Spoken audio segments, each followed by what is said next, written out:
Number 6 is paleo is dangerous because of saturated fat. I've talked about this a lot. I've written about it a lot, so I'm going to give it the quick summary here. It's true that some people don't thrive on a high-fat diet. I've seen this in my clinical practice, and there are a lot of potential reasons for it.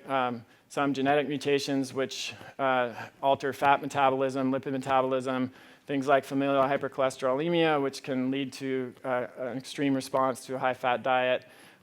Inborn genetic defects in fatty acid metabolism, where people can't shuttle fat into the mitochondria very well. So there's a number of potential reasons. But when you look at the studies, including a very large recent meta-analysis that got a lot of play in the media, you see that there's no strong association between saturated fat intake and heart disease.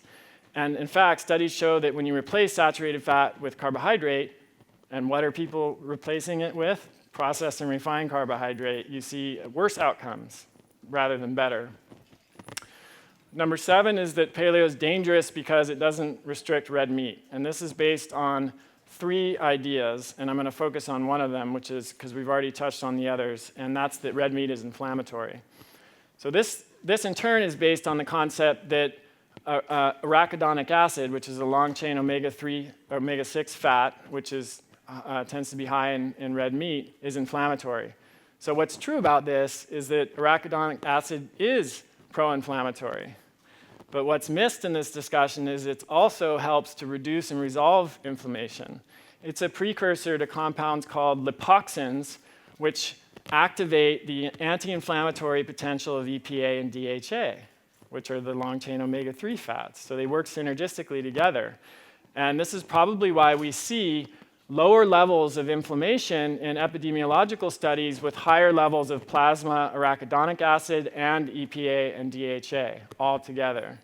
It also explains why the 2 randomized clinical trials that have looked at feeding people up to 1,700 milligrams of arachidonic acid a day, which is between 3.5 and 17 times the average intake in the US, found no increase in circulating inflammatory markers. Yeah, I think that's it for that one. The second part of this argument, which is red meat causes heart disease, as I'm sure many of you know by now, a lot of the observational studies that showed a correlation between red meat intake and heart disease were confounded by something called the healthy user bias. This is just a fancy way of saying that because red meat has been seen as a villain for so long and unhealthy, people who are eating more red meat in these studies are likely to be engaging in behaviors that actually are unhealthy, like smoking cigarettes or not getting enough physical activity, not eating enough fruits and vegetables.